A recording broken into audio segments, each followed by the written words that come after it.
Toca Livros e Editora Universo dos Livros apresentam Como Lidar com Pessoas Manipuladoras, de George K. Simon. Narrado por Guilherme Conrad. Agradecimentos. Sou profundamente grato à minha esposa, doutora Sherry Simon, por seu amor, fé, compreensão, paciência e apoio inesgotáveis. Ela é responsável pelo título deste livro e foi uma fonte valiosa, ajudando-me a elucidar meus pensamentos durante o processo de escrita. Eu gostaria de agradecer ao Dr. Bruce Carruth por sua leitura crítica do manuscrito e pelas sugestões para torná-lo mais legível. Agradeço profundamente ao trabalho do Dr. Theodore Millon.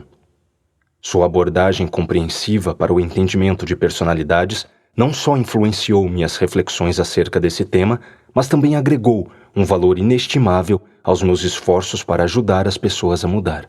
Tenho uma dívida suprema com todas as pessoas que desejaram dividir comigo suas experiências com indivíduos manipuladores. Elas me ensinaram muito e enriqueceram minha vida. Este livro, em grande medida, é um tributo à coragem e ao apoio de vocês. Sou agradecido pela aceitação, pelo suporte e pelo enriquecimento recebidos constantemente por parte dos participantes dos meus workshops. Eles me ajudaram a esclarecer, aperfeiçoar e reforçar uma das principais missões de minha vida. E palavras não podem expressar a gratidão que eu tenho pelos milhares de leitores que mantiveram este livro ativo na lista de livrarias online e lojas de varejo por mais de 15 anos. Todos os e-mails, postagens em blogs e cartas de leitores me ajudaram a realizar as mudanças e atualizações necessárias nesta edição revisada. Tenho tentado honrar os consideráveis feedbacks que continuo recebendo, expandindo a discussão para as chaves dos conceitos, assim como introduzindo novos e relevantes conteúdos para esta nova edição. Finalmente, quero agradecer a Roger Arbrust e a Ted Parkhurst, da Parkhurst Brothers, Inc., Publishers. Ted me encorajou desde o início e estava lá quando eu precisei. O respeito e a presença de Roger beneficiaram igualmente meu trabalho e meus leitores. Prefácio. Não importa se é o supervisor que afirma apoiá-lo enquanto mina todas as oportunidades que lhe aparecem, o colega de trabalho que discretamente o sabota para cair nas graças do patrão, o cônjuge que afirma amá-lo, mas parece controlar sua vida, ou a criança que sempre sabe o que fazer para conseguir o que deseja. O fato é que os indivíduos manipuladores são os tais lobos em pele de cordeiro, como diz o velho ditado. Do lado de fora, eles podem até parecer carismáticos e encantadores, mas por dentro são sempre calculistas e impiedosos. Astutos e perspicazes, eles atacam seus pontos fracos e usam táticas inteligentes para ganhar vantagem sobre você. São pessoas que lutam com unhas e dentes pelo que querem, mas fazem de tudo para dissimular suas intenções agressivas. É por isso que as chamo de personalidades agressivo-dissimuladas. Como psicólogo de clínicas particulares, comecei a me concentrar no problema da agressão dissimulada há mais ou menos 20 anos. O que me estimulou foi o fato de a depressão, a ansiedade e os sentimentos de insegurança que eram, a princípio, os motivos de vários de meus pacientes terem buscado minha ajuda mostrarem-se ligados, de certa maneira, às relações que aqueles pacientes tinham com pessoas manipuladoras. Atendo não apenas as vítimas de agressão dissimulada, mas também os próprios manipuladores, afligidos por certa angústia quando seus métodos habituais para conseguir o que querem e controlar os outros param de funcionar. Meu trabalho me permitiu estimar como o problema do comportamento manipulador é comum e disseminado e quão grande é o estresse emocional que ele pode causar em um relacionamento. O alcance do problema da agressão dissimulada parece autoevidente. A maioria de nós conhece pelo menos uma pessoa manipuladora, e é difícil um dia em que não lemos nos jornais ou vemos na TV uma notícia sobre alguém que conseguiu enganar ou tirar proveito de várias pessoas antes que seu verdadeiro caráter viesse à luz. Há o missionário da televisão que pregava o amor, a honestidade e a decência enquanto traía a esposa e ludibriava seu rebanho. O político que, compromissado com o serviço público, foi pego enchendo os bolsos, ou o guru espiritual que conseguiu convencer a maioria de seus seguidores de que é a encarnação de Deus enquanto abusava sexualmente de crianças e sutilmente aterrorizava quem os desafiasse.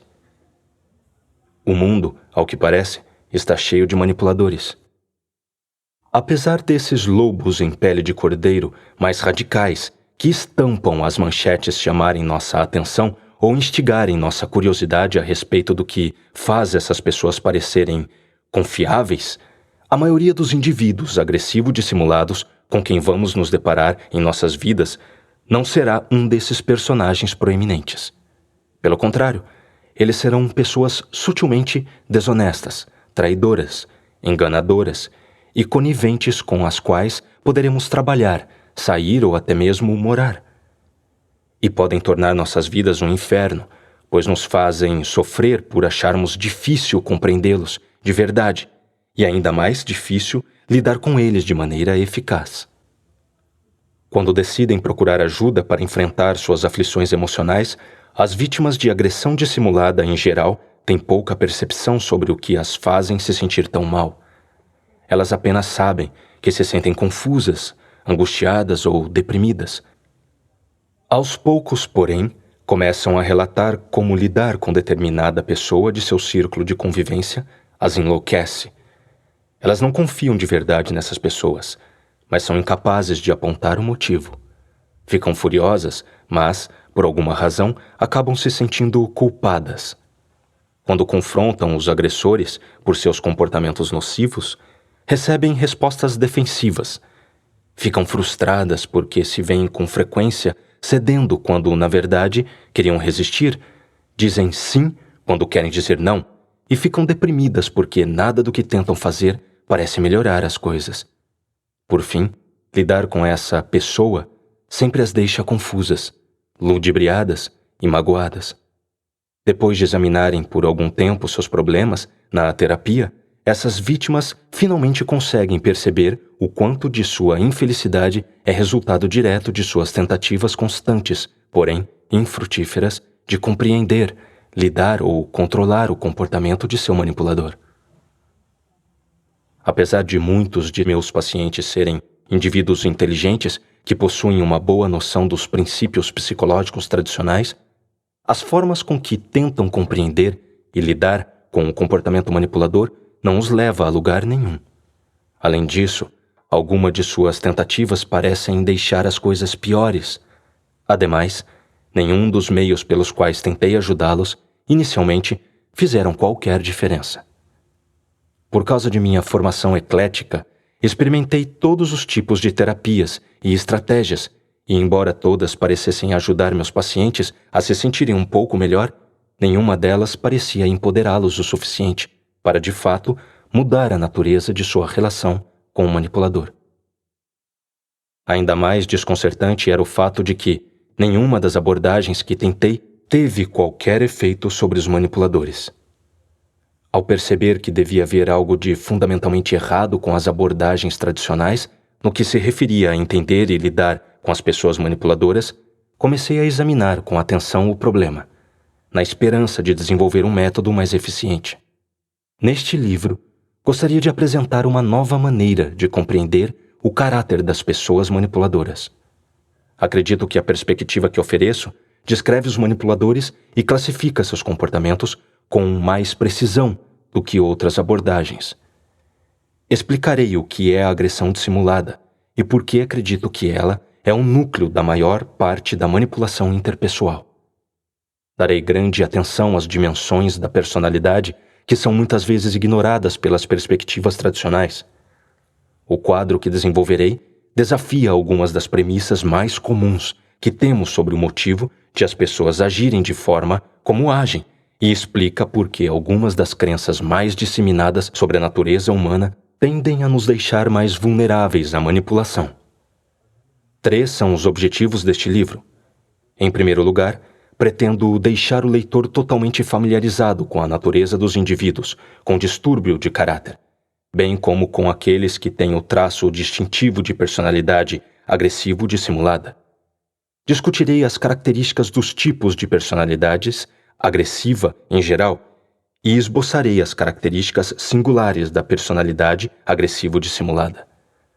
Apresentarei vários exemplos baseados em casos e situações reais que ajudarão o leitor a ter um gostinho desse tipo de personalidade, além de ilustrar o modus operandi das pessoas manipuladoras. Ser capaz de reconhecer um lobo em pele de cordeiro e saber o que esperar desse tipo de pessoa é o primeiro passo para evitar se tornar uma vítima. Em segundo lugar, pretendo explicar exatamente como os indivíduos com personalidade agressivo dissimulada conseguem enganar, manipular e controlar os outros. Pessoas agressivas e agressivo dissimuladas empregam um conjunto determinado de manobras interpessoais ou táticas para obter vantagem sobre os outros.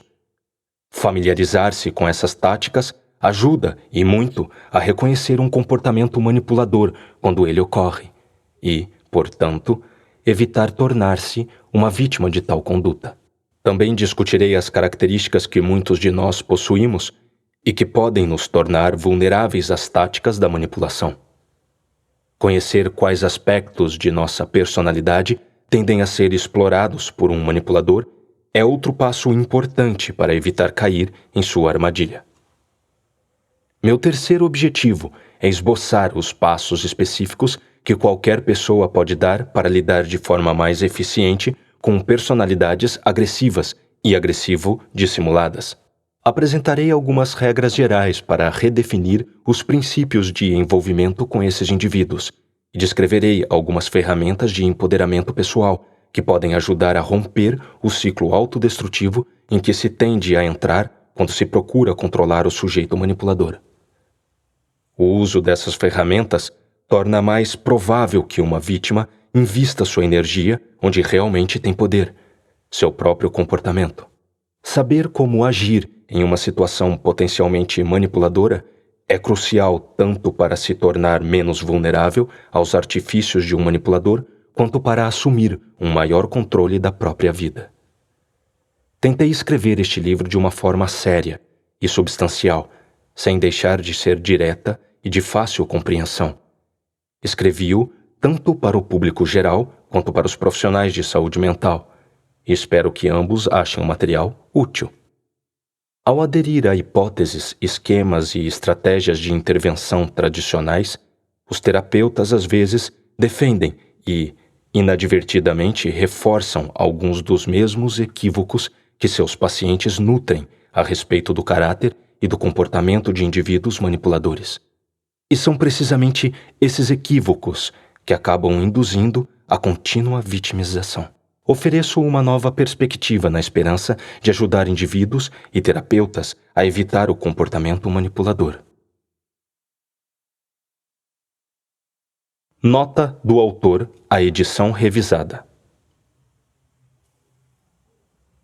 Desde a primeira publicação deste livro, em 1996, recebi milhares de telefonemas, cartas e e-mails, e ouvi inúmeros testemunhos e comentários em workshops de pessoas cujas vidas mudaram pelo simples fato de conhecerem e adotarem uma nova perspectiva de compreensão do comportamento humano. Um relato comum expresso pelos leitores e participantes das oficinas é que, uma vez que afastaram velhos mitos e passaram a ver comportamentos problemáticos sob outra perspectiva, eles puderam ver com clareza que aquilo que a intuição lhes dissera o tempo inteiro estava correto, e dessa forma sentiram-se legitimados. Um fenômeno similar tem sido frequente entre os profissionais de saúde mental que participam dos vários seminários que dou. Uma vez que abandonaram suas velhas ideias sobre o motivo que levam seus pacientes a fazerem o que fazem, esses profissionais tornaram-se mais capazes de ajudar não apenas seus pacientes, mas também as pessoas próximas a eles. Eu já dava oficinas 10 anos antes de escrever este livro, e naquela época, apenas um punhado de teóricos, pesquisadores e escritores reconheciam a necessidade de uma nova perspectiva para compreender e lidar com indivíduos com distúrbio de caráter. Por exemplo, Stanton Sumnall, Samuel Yochelson e Robert Hare. O que os profissionais hoje chamam de abordagem cognitivo-comportamental estava engatinhando. As primeiras pesquisas sobre os distúrbios de personalidade me inspiraram e me ajudaram a validar minhas observações. Hoje, um número cada vez maior de profissionais está reconhecendo o problema do distúrbio de caráter e usando os métodos cognitivo-comportamentais para diagnosticá-lo e tratá-lo. Vivemos em uma época radicalmente diferente daquela em que as teorias clássicas da psicologia e da personalidade foram desenvolvidas. Em grande medida, graus de neurose verdadeiramente patológicos são bastante raros e níveis problemáticos de distúrbio de caráter são cada vez mais comuns. Trata-se de um problema social generalizado, sobre o qual todos nós deveríamos conhecer mais. Durante os últimos 15 anos, minha experiência trabalhando com pessoas com distúrbio de caráter de todos os tipos aumentou enormemente, assim como as pesquisas sobre esse problema. Sendo assim, incluí nesta edição uma discussão mais ampla sobre o distúrbio de caráter em geral e o que o diferencia da neurose comum. Sou profundamente grato pela difusão boca a boca, responsável por transformar um trabalho pequeno e independente em um best-seller cuja popularidade só vem crescendo nos últimos 20 anos. Espero sinceramente que esta edição revisada forneça todas as informações e ferramentas de que o leitor precisa para compreender melhor e lidar com as pessoas manipuladoras em sua vida. Dr. George K. Simon, Jr., setembro de 2014. Parte 1. Como entender as personalidades manipuladoras. Introdução. Agressão dissimulada. A essência da manipulação. Um problema comum. Talvez os cenários a seguir soem familiares. Primeiro cenário. Uma esposa tenta resolver seus sentimentos contraditórios. Ela está furiosa com o marido, que insiste para que a filha deles só tire nota máxima, mas duvida que tenha o direito de estar nervosa. Quando sugeriu que, considerando sua própria avaliação das habilidades da filha, as exigências do marido eram absurdas, ele respondeu o seguinte: "E todo bom pai não deveria querer que os filhos fossem bem e tivessem sucesso na vida?" Essa pergunta retórica fez com que a mulher sentisse que estava sendo insensível. Aliás, sempre que confronta o marido, acaba de alguma forma se sentindo a vilã da história. Quando sugeriu que poderia haver mais coisas relacionadas aos problemas recentes da filha e que eles deveriam procurar aconselhamento, o marido retrucou o seguinte: "Você está dizendo que tenho algum problema psiquiátrico?" Isso a fez se sentir culpada por trazer à tona o problema. Ela frequentemente tenta afirmar seu ponto de vista, mas sempre termina cedendo ao dele. Às vezes pensa que ele é o problema, acreditando que seja egoísta, exigente, intimidador e controlador.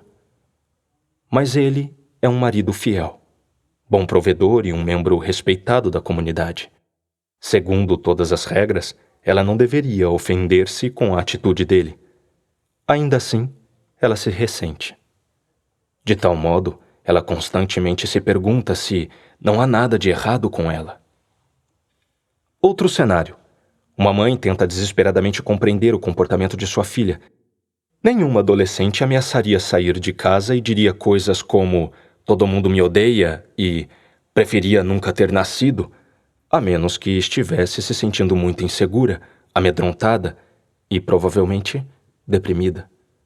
Em parte, essa mãe pensa que a filha ainda é a mesma criança que costumava prender a respiração até ficar roxa ou fazer birra sempre que não ganhava o que queria. Afinal de contas, parece que ela só diz e faz essas coisas quando leva uma bronca ou está tentando ganhar alguma coisa. Mas outra parte dessa mãe está com medo de acreditar nisso. E se ela realmente acredita no que está dizendo. Pensa: e se eu realmente fiz alguma coisa que a machucou e não percebi? Receia. Ela odeia se sentir pressionada pelas ameaças e rompantes emocionais da filha, mas não pode correr o risco de a garota estar realmente sofrendo. Pode? Além do mais, as crianças simplesmente não agem assim, a menos que de fato estejam se sentindo inseguras ou ameaçadas de alguma forma. Agem? A essência do problema. Nenhuma das vítimas apresentadas nos 2 cenários acima acreditava em seus instintos. Inconscientemente, elas ficavam na defensiva, mas conscientemente tinham problemas para ver seus manipuladores como alguém na ofensiva. Por um lado, sentiam que a outra pessoa estava tentando tirar vantagem delas. Por outro, eram incapazes de apontar quaisquer evidências objetivas que corroborassem seus instintos. E ambas acabaram se sentindo loucas. Mas elas não são loucas.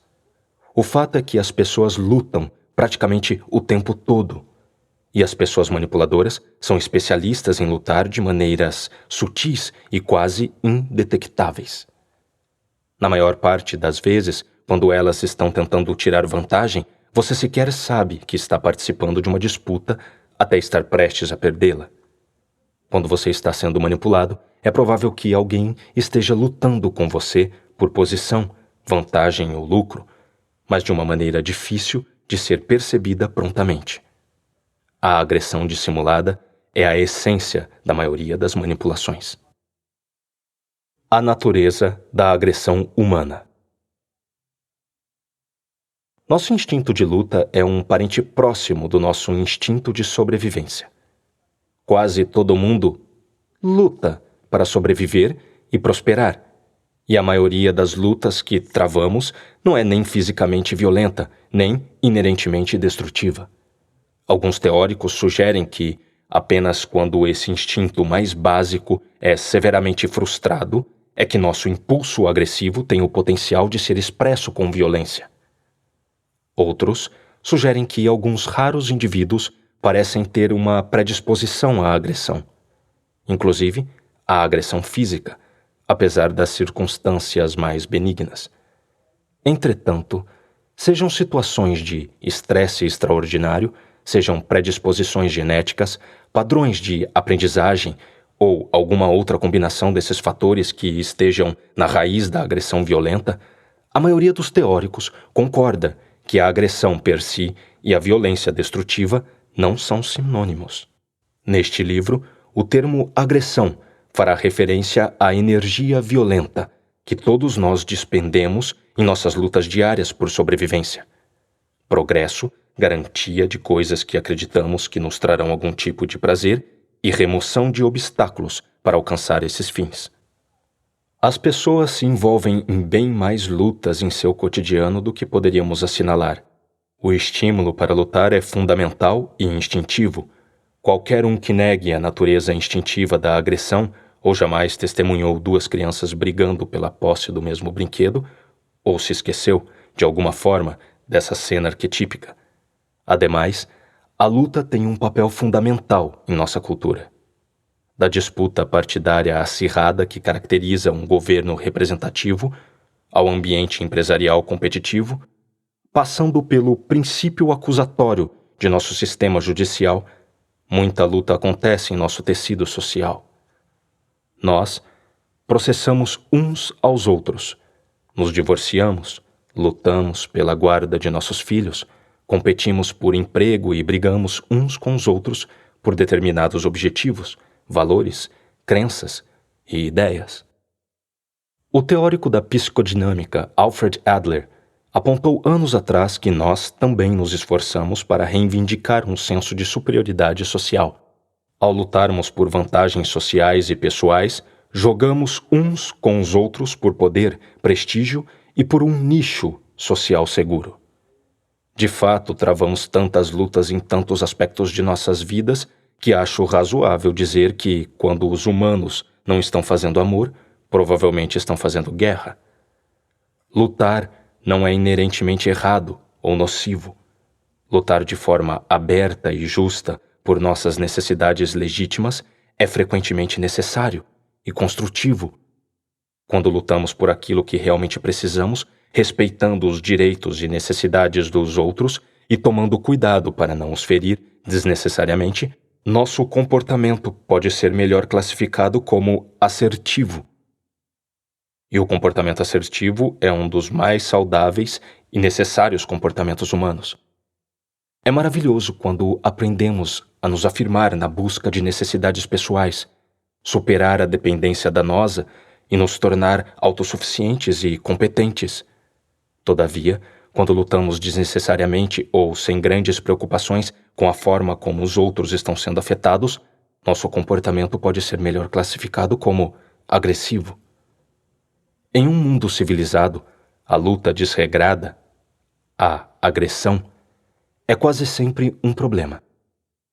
No entanto, o fato de sermos uma espécie agressiva não nos torna inerentemente errados ou maus. Adotando uma perspectiva amplamente difundida por Carl Jung, eu diria que o mal, que por vezes emerge do comportamento de uma pessoa agressiva, necessariamente deriva de sua falha em reconhecer e controlar esse que é o mais básico dos instintos humanos. 2 importantes tipos de agressão. 2 das mais fundamentais maneiras de lutar com os outros, como a reativa versus predatória ou a agressão instrumental, que serão discutidas a seguir, são a agressão manifesta e a agressão dissimulada. Quando você está determinado a obter vantagem e luta de forma aberta, direta e óbvia, seu comportamento pode ser classificado como manifestamente agressivo. Quando você está disposto a ganhar, dominar ou controlar, mas é sutil, fingindo ou falso o suficiente para esconder suas verdadeiras intenções, seu comportamento pode ser classificado como dissimuladamente agressivo.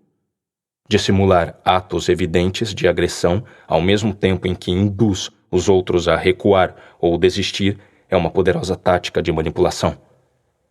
É por isso que a agressão dissimulada é a ferramenta mais frequente para manipulação interpessoal.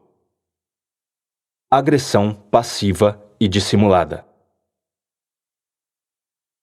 Sempre ouço as pessoas dizerem que alguém está agindo de forma passivo-agressiva, quando estão, na verdade, tentando descrever um comportamento agressivo dissimulado.